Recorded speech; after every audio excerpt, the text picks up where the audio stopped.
Hello everybody and welcome back once again. Another edition of Inside the Headset Week 10, Game 10. I'm here with the head coach of the Riverdale Warriors, Coach Ron Aydelott.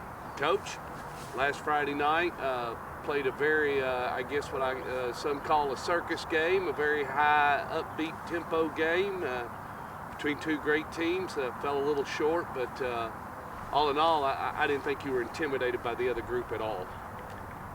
No, I thought our kids played really hard. I think quite possibly in some areas maybe we were just a step or two behind them, but I thought our kids fought all night. At the end of the game, we're sitting right there with an opportunity with about 5 minutes to go with the ball on their end of the field, and obviously we turn it over, they make a big play, and that puts us out of the game. But we got to let that one go, and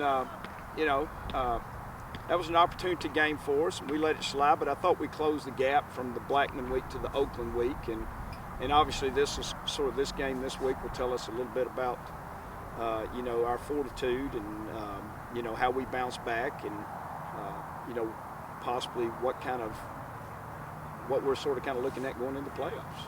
Well, I thought your special teams had two tails, as some might say at times. You run one back on a kickoff, and then you pick it up and have to get a two-point conversion. You got that, but you came away with a couple of blocked kicks, and that's kind of tough for sending a kicker out in that type of environment and tell him, go ahead and do your job. But all in all, still 50-50 on that, was it not, Coach? Well, actually, that was just the effort from that team was not very good. I think that was quite obvious, but we hope we got some things fixed on that this week. Okay. And sometimes in games, you find some things that you're weak at, and you try to make them better. And quite frankly, you fix one thing, and you might spring another leak. So hopefully we're starting to fix more of the leaks, and we're taking on less water. So that's been our MO a little bit this year. The special teams have played really well in some spots and really poorly in others. And I'd probably say that most teams are like that. And, and you try to get all that shored up. And obviously that's a big segment of the game. That's a third of the game, special teams are. Well, chips have fallen, and you're competing for third place tomorrow night. It's not the greatest place to be in, but it's better than being fourth, and you sure want to come out on top. But you've got a tough challenge tomorrow night with the Bulldogs, and got to go down there and everything. Talk a little bit about Matt's team. Well, I'm really impressed with them. I mean, they're really solid. The quarterback makes really good decisions. Gets the ball out of his hand.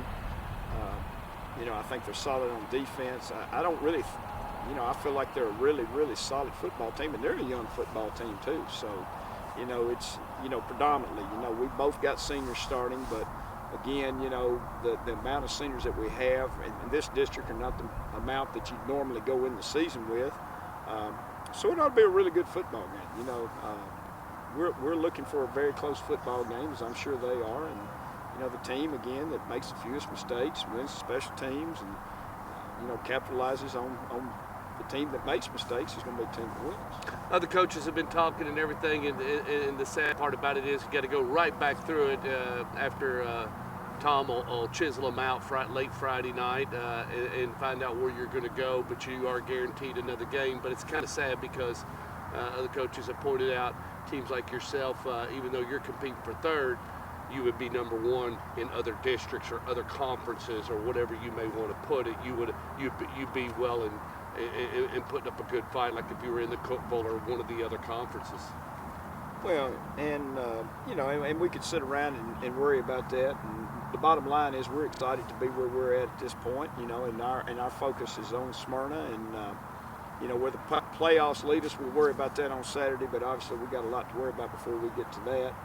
But wherever they put us, we're going to be proud to go there, and we'll compete our fannies off and do the best we can.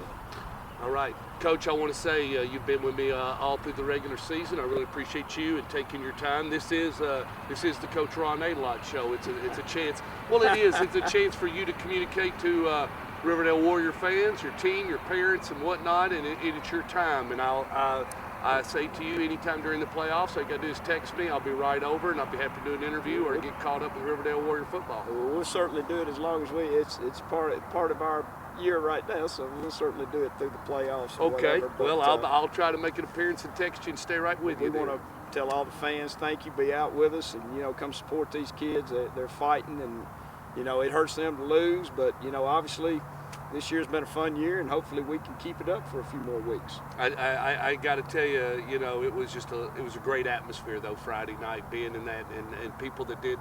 And I'm happy for the juniors and seniors. You know, win or lose, you get to play in a game like that. That's just, a lot of kids will never get to do it, Coach. It's phenomenal, the atmosphere that those games bring about. You know, the Riverdale Oaklands, the Blackman Riverdales, the, you know, Oakland Seagulls. It's phenomenal the amount of people that come out, and those kids will have a memory that'll last a lifetime for fact. Definitely, definitely. So tomorrow night down at the Dog Pound, it'll be the Bulldogs and the Warriors, and that's a 7 o'clock kickoff. Y'all be there.